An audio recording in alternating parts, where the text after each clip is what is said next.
As an anthology franchise, Assassin's Creed's allure isn't so much an ongoing narrative as it is the varied historical settings that the devs choose to explore. While characters and story arcs generally don't continue on between installments, fans have consistently lined up year after year to find out what era the series will tackle next. And even though the gameplay and story quality of the Assassin's Creed games are somewhat inconsistent, Ubisoft hasn't really disappointed when it comes to the settings. Players are drawn to the fantasy of exploring long-lost worlds that we thought we'd only get the chance to read about in textbooks. Games like Mafia and Red Dead Redemption have given players awesome period piece experiences, but at the end of the day, there aren't that many franchises giving us these historical deep dives. As a result, with all the resources that Assassin's Creed gets from Ubisoft to churn out a new game every 1 or 2 years, the franchise has basically cornered the market on historical action-adventure games by virtue of there being so many of them in a market that hasn't really been saturated by the concept yet. Among the best of these settings is Assassin's Creed IV's pirate adventure in the Caribbean, circa the early 1700s. Now, most people who follow our channel do so because of my settings ranking video, and if you saw that, you might be thinking, hey, you put AC4 as third on your list, why would you choose this game to do a whole video on when there are other settings you actually prefer? And that's a good question. The answer being that Assassin's Creed IV's setting is indeed not my favorite even within its own series, but it is very close. However, no other game in this franchise leans into and celebrates its roots from both a historical and pop culture perspective more than Assassin's Creed IV does. While the hardware it came out on couldn't quite support the vast, uninhibited exploration of a game like Assassin's Creed Origins, and the atmosphere doesn't capture the unique nostalgia of Assassin's Creed II, Black Flag is a game that is so passionate and focused about its setting above all else that I felt a need to talk about it. Because while there may be better maps in my opinion, AC4 is the most uncompromising when it comes to delivering on the series' vision of making history a playground where players can enter a world that we're all familiar with, but never thought we'd actually see in such intricate detail. And because of that, I want to talk about why Assassin's Creed IV, Black Flag, has the perfect period piece setting. If you enjoy content like this, please like the video and subscribe, and let me know in the comments what you loved about AC4's setting. Spoiler warning for Assassin's Creed IV. With this skin and this voice, where can I go in the world and feel at ease? This country here is my best chance. This country called Jackdaw. I want to start with the obvious first, which is that this game is gorgeous.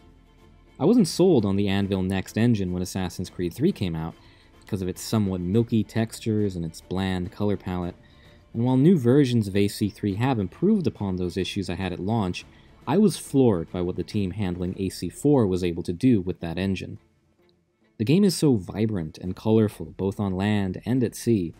The amazing lighting engine and art design combined to make the warm tones topside effectively make me feel like the sun was constantly and mercilessly beating down upon me and my crew, leading to this sense of catharsis when I was greeted by the muted blues and greens of the seabed whenever I would dive below the surface. The devs put so much effort into the atmosphere of this game, and whether you're in the middle of an emotionally charged story mission or just floating aimlessly around the Atlantic taking in the scenery, an incredibly cinematic moment is probably right around the corner. 1 second, salt water is spraying across the deck as your crew sings one of the many sea shanties. The next, you're dodging twisters, barely able to see a ship's length in any direction due to the oppressive stormy weather. Now, Assassin's Creed III was the game that brought in dynamic weather to the series, but Assassin's Creed IV takes it to a whole new level. Instead of just some background atmosphere, it actively becomes something that you, as the player, have to account for in your gameplay, transforming how your ship handles and the obstacles you face. The same route, whether you be on land or at sea, could feel like a completely different experience the second time you take it. I was constantly engaged in my environment, an incredible feat for a game that is mostly water.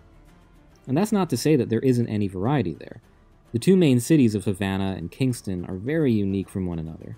The colonial Spanish architecture of Havana is somewhat reminiscent of the classic Assassin's Creed cities, which I know is what they were going for, and the lightly strummed ambient music blends perfectly well with the bright colors of that city. Meanwhile, the dreary, spread-out Kingston, colonized by the English, is more reminiscent of the game's predecessor in the American Northeast, Assassin's Creed III. Combine the experience of running across the rooftops in either of these cities with the historically fascinating settlement on Nassau, or the linear but incredibly dense and atmospheric jungles of the Caribbean islands, or the grand and imposing Mayan ruins Edward comes across throughout his journey, and you're left with a setting that completely justifies the huge size of its map and encourages players to actually explore in a way the series never had before. The setting is varied, it is fun, and it's gorgeous.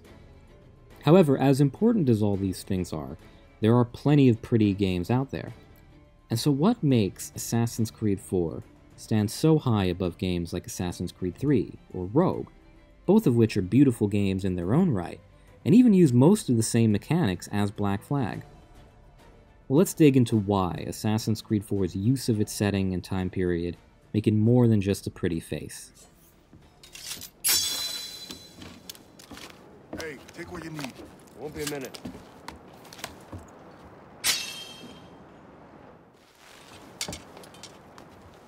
So, in a video about settings, I do have to talk a lot about gameplay.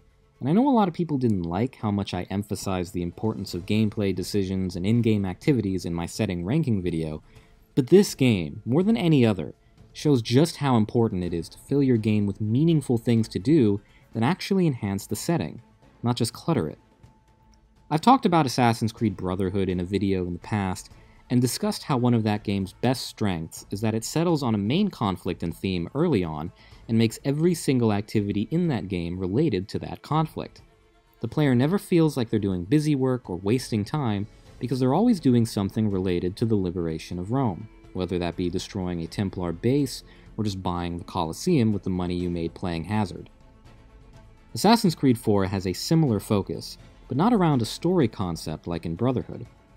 Instead, Assassin's Creed IV dedicates most of its effort to providing a wide range of fun activities directly related to its setting, the golden age of piracy in the Caribbean. Brotherhood's activities may have been polished and focused, but that doesn't necessarily mean they were all unique and fun. With AC4, it feels like the devs sat down and tried to think of all the things a player would want to do if they could beam themselves into an 18th century pirate ship. This started with giving the gameplay a 50-50 split. The player spends half their time at sea. This was, and remains to this day, one of the most controversial decisions this game and the series as a whole has ever made. To give the player a huge ship with the turning radius of a bumper car and tell them to spend as much time sailing it as they do on city rooftops wasn't what people were expecting. And I get why people might not be into it. I'm not telling you that you have to be into it. But it is an example of the devs actually being willing to go all in on the series' biggest strengths, that being the opportunity to tailor each game specifically to a unique setting that is completely different from anything that came before. And this dedication to the setting opened up so many new exploration opportunities. A lot of people credit Assassin's Creed Origins with being the first game to try and give people an entire country to explore at their leisure, but that really started with AC4. The world is so huge, and the player can sail straight from Jamaica to Florida without a loading screen if they want to. And if you set sail and see an island in the distance, you can take out your spyglass and investigate what its name is, literally charting it on your map. The exploration that came from being at sea in AC4 was something that the games had never achieved before, or in my opinion, since. So much of this map is just water, and yet it feels like the player is going on a huge journey that never feels dull or repetitive. As I've mentioned before, there is so much variety to the locales you can explore that the player will continuously just want to see what they can find at the next island. Plus, it really helps that the mechanics of your ship, the Jackdaw, are incredibly tight. Anything you could possibly want to do on a pirate ship, you get to do. You have multiple sail levels, several different shot types, and novel ways to approach boarding enemy ships. You can go by sea to land and back to sea seamlessly, and it feels so immersive. It really provides the perfect pirate experience, one that I don't think anyone has come close to replicating. And this speaks to something that this game does that a lot of its siblings don't. It focuses on an archetype just as much as it does a setting. You aren't just exploring a setting, you're role-playing the archetype, which in this case is a pirate. Now this is contentious among fans who want a little more focus in the gameplay between installments, but it's undeniably easier to get fans immersed in a setting when they are trying to emulate a certain type of character. Gotham City wouldn't be a quarter as interesting if you didn't feel like Batman. At least that's what IGN tells me. And likewise, the Caribbean wouldn't be interesting at all if you didn't feel like a pirate. I mean, imagine if this game ran on the AC2 engine and there was no sailing and you had to fast travel between each island. It would suck. The exploration and mechanics of this game 100% make this setting as great as it is. And that's not even touching how many amazingly immersive activities you can do. Story aside, I actually want to explore because, like Brotherhood, every single activity is meaningful and worth doing. I could play the amazing main story, or I could go hunt a white whale in a sequence straight out of Moby Dick. I could take my diving bell to the bottom of the sea to loot a shipwreck while I stay out of sight from the sharks. I could find a treasure map in a bottle and follow it to a ship upgrade that I legitimately want to improve my gameplay experience. I can have a random ship battle in the middle of the sea. I can lay siege to an enemy fort. I can manage a trading fleet. I can hunt iguanas on a sandy beach if I want to feel bad about myself. But anyhow, all of these activities are things you would want to do in the Caribbean in the 18th century. The world is so packed with stuff to do, which is something I know turns a lot of people off from the game, but I mean it when I say it is so worth it to actually seek out the activities in this game. There are a lot of open world games out there, especially within this series itself, where the devs prioritize quantity over the quality of its maps. I mean, just 1 year after this game was Assassin's Creed Unity, and even after 100% completion of that game, the map still feels incomprehensible, just due to how much stuff they tried to pack onto it that I don't care about. But Assassin's Creed 4 isn't like the other girls. AC4 has a very singular vision. Give the player the pirate experience that they want.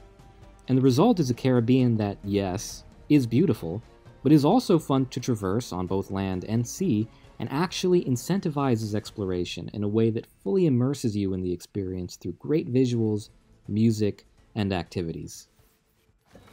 God sink me for this pittance. 1,000 reals for those maps. That's what? £100 at most. How's a man supposed to become rich in these times with a miser like Torres running the world? Have you ever worked on a plantation before? So the game plays well and it's really immersive, but what I really love is how perfectly it integrates aspects of its setting into the plot itself. While the worlds Ubisoft creates are always pretty good, the handling of historical characters and events is pretty hit or miss. AC4 hits the mark. First off, the game chooses a really interesting time frame to focus on, that being the end of the golden age of piracy in the Caribbean. Many of the most famous pirates like Bartholomew Roberts and Blackbeard are around, but the player also gets to see how the ideals of this group of people would begin to fall apart and die out. The devs had the great idea of tying the virtues that pop culture associates with pirates of that era to the philosophy of the Assassin's Creed series. The story focuses heavily on Edward's fight for personal liberty, above all else, and it delves into the dangers of living life entirely for personal gain and glory. In a series that touts its philosophical main conflict as one of its central features, the games are notably light in a thematic sense. Edward is a very flawed man, who even by the end of the game is only offered a chance at redemption, and he carries within him all of the preconceived pop culture notions we have of what a pirate is. As a character, he is a deconstruction of the values of this lawless group of people, born of government exploitation and defined by an idealistic dedication to the self.